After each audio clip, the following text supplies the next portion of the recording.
The vote is in and the plot has thickened. British lawmakers overwhelmingly rejected the Brexit deal reached between the British government and the European Union by a 230-vote margin, the largest defeat by any Prime Minister since the 1920s. Tuesday night's vote was the culmination of more than 2 years of debate and negotiations after 52% of British people voted to leave the EU in 2016.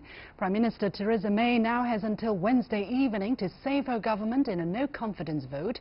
If she wins, she must come up with a new plan. If she loses, Parliament must come up with a new government. Regardless, after this crushing defeat, it's back to the drawing board. And with the Brexit deadline of March 29th looming, time is running out. So what were the major objections to the deal? What hangs in the balance for the British people? Joining me for the discussion in the Beijing studio is Feng Zhongping, Vice President of the China Institutes of Contemporary International Relations from London, Andy McSmith, a former political editor of The Independent on Sunday, and from Copenhagen, Hans Martens, Senior Advisor to the European Policy Centre. Gentlemen, welcome to The Point. Now, after 200 speeches in 8 days of debate, members of Parliament reject Prime Minister's plan in a historic defeat. What were the major objections to her plan, Andy? First of all, you have to remember that more than half of Parliament object to the referendum result in the first place and think we shouldn't leave the EU. But the particular objections had to do with the border between Northern Ireland and the Republic of Ireland. And this is quite complicated to explain, but what lies behind it is you remember that up to 20 years ago, recent to 20 years ago, there was virtually a civil war in Ireland. And people are very, very concerned that they don't create another border there that will stoke tensions there. However, it has been very difficult for the UK to work out a way of getting out of the EU without creating a hard border in Ireland. And that's the main problem they can't get over. There are 100 others, but that's the big one. Okay. I wonder if people are having this kind of reflection as to exactly what brought them to this day. Exactly what went wrong and from which point it went wrong, and could anything have been done to save things from coming this far? Andy, again. Well, first of all, the original problem was that when David Cameron called the referendum, he and other people were convinced that they would win and that the public would vote to stay in the European Union. So they didn't fight the referendum campaign very well. Having lost unexpectedly, we had a position where there was a Prime Minister who believed in remaining in the EU, who was given the job of pulling out. Her own party didn't really trust her to deliver it properly. And then she started off the process by doing what's called invoking Article 50, which is how you formally start the business of getting out of the EU, in March 2017, which gave her, she had a 2-year deadline in which to work out what to do, but she started off without having any agreement as to where the end product was going to be. So Britain entered into these negotiations with no clear idea of what they wanted to come out of it. And the one thing that everybody agrees about is they don't want what Theresa May's got on offer, but it doesn't mean there's any agreement whatever in Parliament about what they do want. Okay, so irresponsible politicians gambling in politics and moving along, making one mistake on top of another. Hans, I see you nodding. What do you think of it? Yeah. Well, I think also coming from a country originally and where I'm sitting now, which is used to referenda, one thing that you have to do is to make absolutely certain that you have explained what will happen in the case of a yes vote and in the case of a no vote.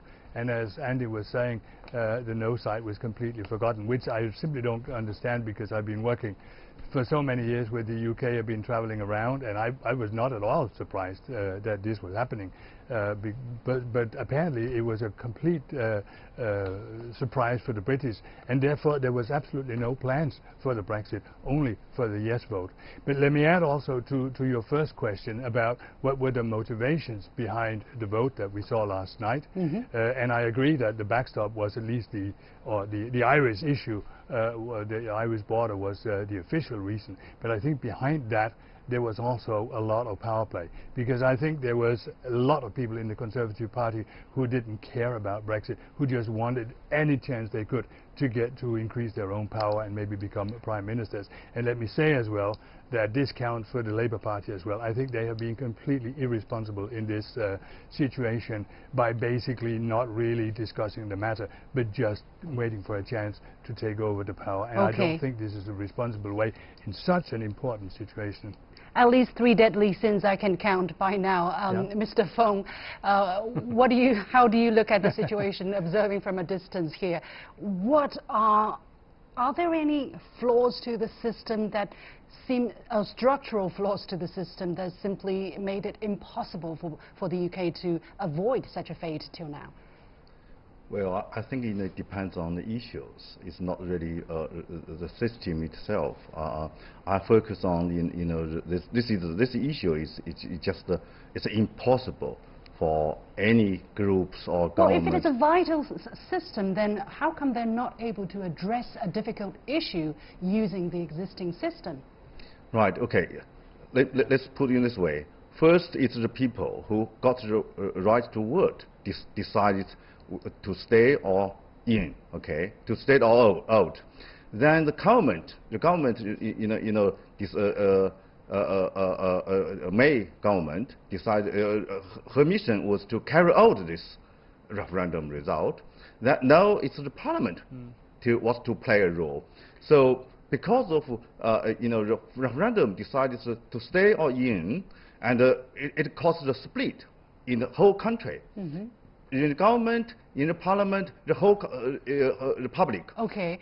Yes, I'm really sorry, I'm running out of time. Andy, let me ask you this question. Where is leadership when it's clearly a dead-end street? Where is the leadership? Well, I'm afraid there's a lot of people in the UK wondering that. I entirely agree that the behaviour of the Labour Party leadership has been irresponsible. They haven't. All they're trying to do is to bring down the government. They haven't said what they would do if they managed to bring it down. I don't think they will.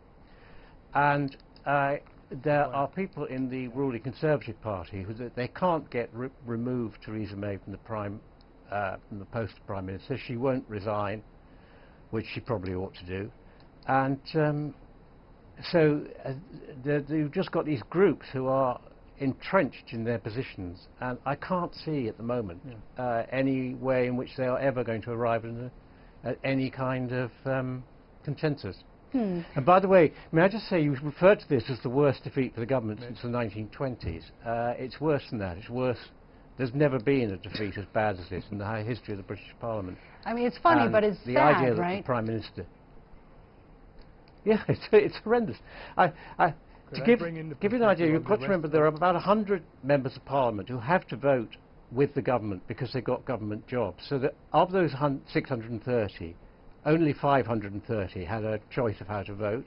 And of those 530, 100 voted with the government and 430 voted against.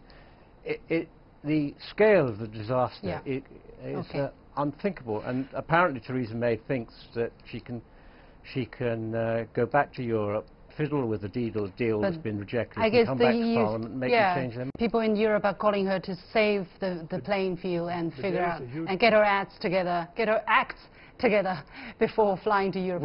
Well, we have to leave it there. We have to leave it there. Many thanks to my 3 guests. I have to leave it there. Feng Zhongping, Vice President of the China Institute of Contemporary International Relations, from London, Andy McSmith, and from Copenhagen, Hans Martens. Thank you very much for being with us. And that's it for this edition of The Point with me, Liu Xin. We are going to leave it there, but follow us on Facebook and Twitter using the handle The Point with Alex. Thanks for watching. You've got The Point.